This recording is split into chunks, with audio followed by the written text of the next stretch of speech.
చెన్నూరు శాసనసభ నియోజకవర్గంలో ఉండడం మనందరి అదృష్టం. ఎందుకంటే గౌరవ కలెక్టర్ గారు 3 నియోజకవర్గాలకి మీరు ఏ శాసనసభకు ఏ నియోజకవర్గానికి మీరు స్పెషల్ ఆఫీసర్గా ఉంటారంటే ఫస్ట్ నేను కోరుతున్నది చెన్నూరు నియోజకవర్గం. ఎందుకంటే మిత్రులారా దీనిలో ఆప్షన్ ఉంది. ప్రతి సంవత్సరం 3,500 ఇల్లు వస్తున్నాయి. మనకు వచ్చిన అప్లికేషన్లు నియోజకవర్గం వారీగా 12,000, 4 సంవత్సరాలలో 14,000, ప్రతి సంవత్సరానికి 3,500 వస్తున్నాయి. ప్రియారిటీ వైజ్ గా కంపల్సరీ వస్తున్నాయి. అవే కాకుండా దేవుడు కరుణిస్తే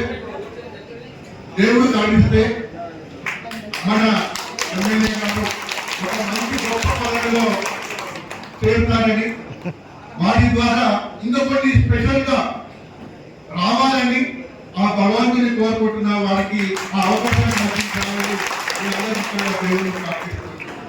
వారు రావాలి.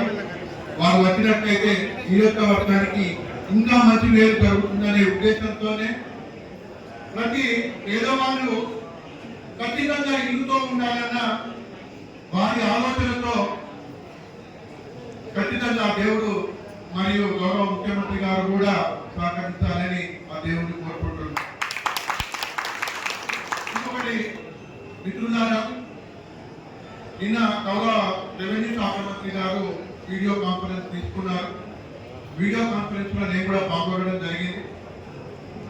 ఒక తెల్ల కాగితం ఉంటే, తెల్ల కాగితంలో ఒక మచ్చ ఉంటే తెల్ల కాగితాన్ని చూడరు అందరు, ఒక మచ్చ ఇచ్చే చూస్తారు.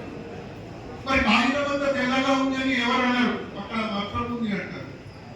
అట్లాగే ఈ ఇందిరమ్మ ఇళ్లకు సంబంధించి, ఎలక్షన్ సంబంధించి ఎక్కడ ఏ లోటు లేకుండా ప్రతి పేదవారికి చేరే విధంగా గౌరవ మన శాసనసభ్యులు గారి ఆలోచన మేరకే ప్రతి పేదవానికి ఇల్లు ఉండాలన్న ఆలోచనతో మమ్మల్ని ఇన్స్పైర్ చేశారు. ఎక్కడ కూడా ఎటువంటి లోపం ఉండొద్దు, ప్రతి పేదవాడికే చేరాలి, ఎక్కడ కూడా ఎటువంటి లోపం ఉండదని వారు మాకు ఆదేశాలు ఇచ్చారు. వారు ఆదేశానుసారము ఖచ్చితంగా కొన్ని లిస్టులు తయారు చేశారు. వారు ఒక్కొక్క మండలానికి ఇట్లా కేటాయించారు. జనాభా ప్రాతిపదికన ఏ విలేజ్ ఎంత రావాలో కేటాయించారు. కేటాయించిన తర్వాత ఒకరుంటే 1:1.5, 20 ఇల్లు వస్తే 30 మందిని సెలెక్ట్ చేయడం జరిగింది. ఇందిరమ్మ కమిటీల ద్వారా 20 ఇల్లు వస్తే 30 మందిని తీసి వాటి గవర్నమెంట్ ఆఫీసర్తో ఎంక్వైరీ చేయించడం జరిగింది. దాంట్లో కొంతమంది ఇనేజిబుల్ ఉండవచ్చు, కానీ 20కి దాదాపు 25 మంది దాకా ఎలిజిబుల్ అయ్యారు. వాళ్ళకి ప్రియారిటీ ఇస్తాం. అందరికీ లిస్టులో ఎవరున్నారో వాళ్ళందరికీ ప్రియారిటీ ఇస్తుంటాం. కానీ పబ్లిక్ ఎక్కువ మాకు రాలేదని మాత్రం ఎవరు ఇబ్బంది పడద్దు. ఇంకొకటి నిన్న రెవెన్యూ మినిస్టర్ గారు చెప్పారు, ఏ స్టేట్ లోనైనా ఎక్కడైనా లోపం ఉందని భావిస్తే ఏ స్టేట్ లోనైనా ట్రాన్స్ఫర్ చేస్తామని చెప్పడం జరిగింది.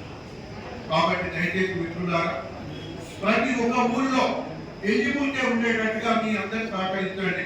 ఎక్కడైనా లోపం ఉంటే వెంటనే చెప్పండి. ఎక్కడైనా లోపం ఉంటే ఎలిజిబిలిటీ క్రైటీరియా లోపం ఉంటే చెప్పండి. ఎలిజిబుల్ వారికి వచ్చేటట్టుగా చూద్దాం. దయచేసి అందరూ సహకరించండి. మన గౌరవ శాసనసభ్యులు గారి ఆలోచనలకు అందరం మనం మద్దతు పలుకుతాం. మంచి ఎవరైతే నిరుపేదలకు ఎవరైతే ఉన్నారో వాళ్ళకే చేరేటట్టుగా చూద్దాం. ఇంత వారికి దేవుడు సహకరిస్తే ఖచ్చితంగా మనకి ఇవే కాకుండా ఇంత అదనపు కూడా వస్తాయి. మన నియోజకవర్గాన్ని ఒక పైలట్ ప్రాజెక్ట్ గా మంచిగా చేద్దామని వారి ఆలోచనలో ఉన్నారు. కాబట్టి